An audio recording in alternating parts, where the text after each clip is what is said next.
Good morning friends.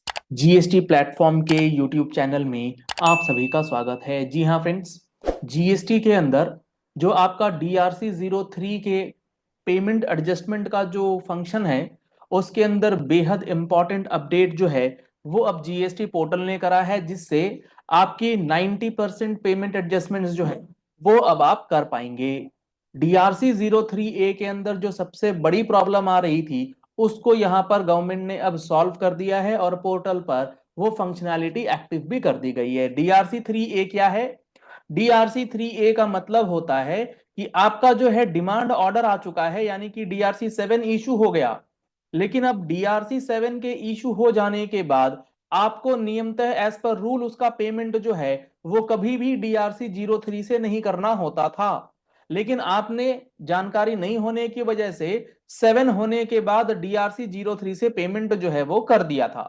तो इसके लिए गवर्नमेंट ने एक मैकेनिज्म दिया था कि जो भी पेमेंट आपने DRC 03 से कर दिया है अगेंस्ट DRC 7, तो अब उस DRC 7 के अमाउंट को एडजस्ट करने के लिए क्या करें, क्योंकि आपने तो पैसा दे दिया लेकिन DRC 7 का जो अमाउंट है वो पोर्टल पे अभी भी आउटस्टैंडिंग खड़ा रहता है। तो उस आउटस्टैंडिंग अमाउंट को जीरो करने के लिए आपको क्या करना है, आपको एक फॉर्म दिया गया था DRC 03A, और उस फॉर्म को आप यूज करके DRC 3 का पेमेंट DRC 7 के साथ एडजस्ट कर सकते थे। उसके अंदर एक सबसे बड़ी समस्या जो है वो दी गई थी, कंडीशनल पेमेंट आपको करना पड़ेगा, यानी कि DRC 3 जो है वो आपने कौन से वाले रीजन ऑफ पेमेंट को लेकर के करा है उसमें, अब उसी में चेंज कर दिया है पोर्टल ने कल। यानी कि आज हो गया 8 मार्च, 7 मार्च जो 2025 से पूरा का पूरा मैकेनिज्म रातों रात यहां पर जो है वो बदल चुका है। समझिएगा, बहुत ही इंपॉर्टेंट चेंज ये किया गया है पोर्टल के अंदर। अब थोड़ा सा मैकेनिज्म जो मैंने आपको थ्योरेटिकली बताया है, पिक्टोरिकली 2 मिनट में आपको समझ में आ जाएगा। लेट सपोज आपके पास DRC 7 आया, और आपके DRC 7 आने के बाद जो आपका लेजर ऑफ डिमांड है, यानी कि पेमेंट टुवर्ड्स डिमांड वाला लेजर, उसमें अमाउंट आपके पास आ गया मान लीजिए 1 लाख रुपए का। आप अग्री करते हैं, इससे आप पेमेंट करना चाहते हैं, लेकिन आपने क्या करा, पेमेंट टुवर्ड्स डिमांड में जाकर के उसको ना किया, आपने ये जो पेमेंट कर दिया ये आपने कर दिया थ्रू DRC 03। ये 1 लाख रुपए आपने DRC 03 से कर दिया। अब जैसे ही आप DRC 03 से पेमेंट करते हैं, ये सेपरेट लाइबिलिटी क्रिएट होती है, सेपरेट पेमेंट हो जाता है। इस 1 लाख रुपए पे कोई इंपैक्ट पड़ता ही नहीं, ये एज इट इज रह गया था। तो गवर्नमेंट ने इस गैप को फिल करने के लिए एक फॉर्म दिया था जिसका नाम था DRC 3A। अब 3A में आप DRC 3 का वो डालिए रेफरेंस नंबर, और इस 7 का रेफरेंस नंबर डालिए, और दोनों रेफरेंस नंबर को एडजस्ट करने से आपका DRC 7 जो है वो पेड हो जाएगा।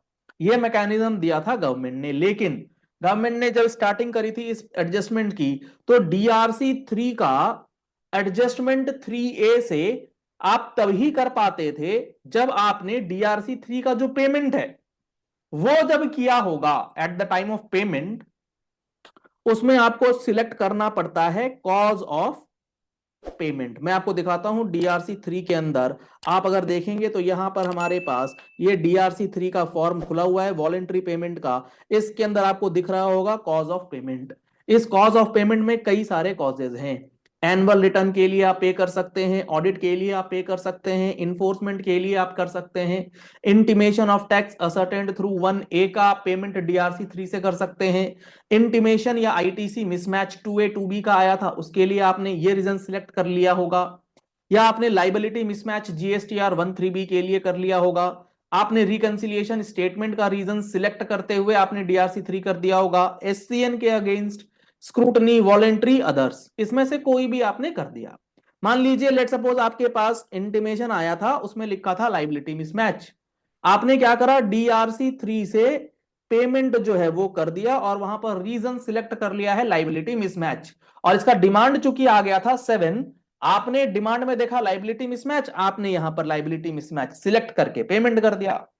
अब गवर्नमेंट ने बोला कि ठीक है, अगर तुम 7 के बाद 3 कर चुके हो तो तुम इसका एडजस्टमेंट कर लेना 3A से। लेकिन साथ में गवर्नमेंट ने पहले ये बोल दिया था कि अब आपको इस 3A का एडजस्टमेंट जो करना है उसमें आपको ये ध्यान रखना है कि DRC 3 का जो पेमेंट है वो आपने जब किया था तो उसमें आपने कॉज ऑफ पेमेंट क्या सिलेक्ट किया था।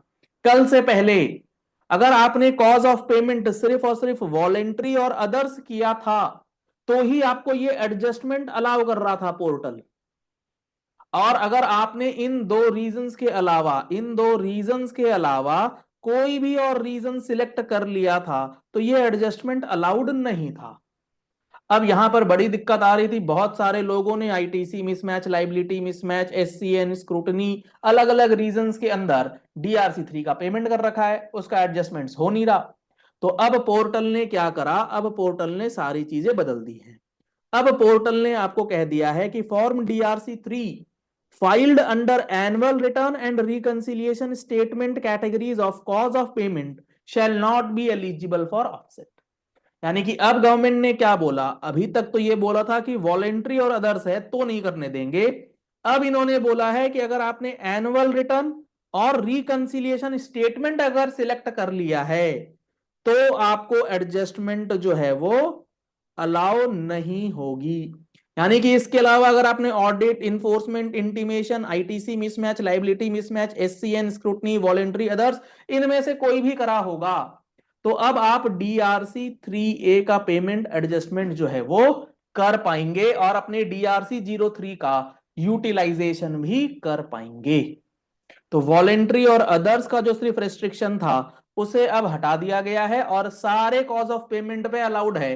सिर्फ और सिर्फ एनुअल रिटर्न और रिकंसिलिएशन स्टेटमेंट वाले जितने DRC 3 हैं उसको छोड़ करके आप बाकी का एडजस्टमेंट जो है वो अब आप कर सकते हैं। और ये करने का इसलिए आपको इंपॉर्टेंस है क्योंकि इसके बाद ही आप सेक्शन 128A का बेनिफिट जो है ले पाएंगे अगर आप टैक्स का पेमेंट करके इंटरेस्ट पेनल्टी का माफी करवाना चाहते हैं। और ये इंपॉर्टेंट इसलिए भी है क्योंकि इसके पेमेंट करने की लास्ट डेट है 31 मार्च 2025।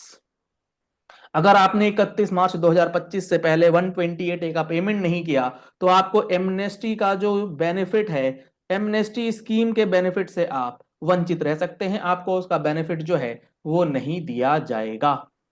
एमनेस्टी पेमेंट आपको 31 मार्च तक कर देनी है, उसका बेनिफिट आप ले सकते हैं 30 जून तक। तो आप अपने कंसल्टेंट से डिस्कस करके पेमेंट इमीडिएट बेसिस पर 128A का जो है वो करवा दीजिए ताकि ड्यू डेट से पहले आपकी चीजें कंप्लीट हो जाएं। चलिए इस वीडियो को यही एंड करते हैं। आशा करते हैं आपको ये बात बहुत अच्छे तरीके से समझ में आ गई होगी कि क्या चेंज हुआ है पोर्टल में कल रात भी रात।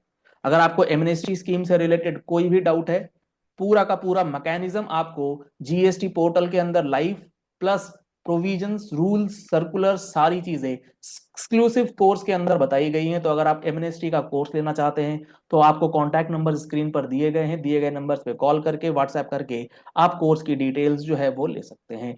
फुल कोर्स 180 प्लस आवर्स के अंदर जिसमें आपको full classes of GST, each and every section of GST rules आपको बताए जा रहे हैं, आप वो भी एनरोल करा सकते हैं। कॉन्टैक्ट नंबर्स आपको स्क्रीन पर दिए गए हैं, उन नंबर्स पे कॉल करके, व्हाट्सएप करके। पहली बार आए हमारे यूट्यूब चैनल पर तो हमारे चैनल को फॉलो कर लीजिए, सब्सक्राइब कर लीजिए, नोटिफिकेशन बेल के साथ कोई भी इंपॉर्टेंट वीडियो आपसे मिस नहीं होगी। Thank you and have a nice day.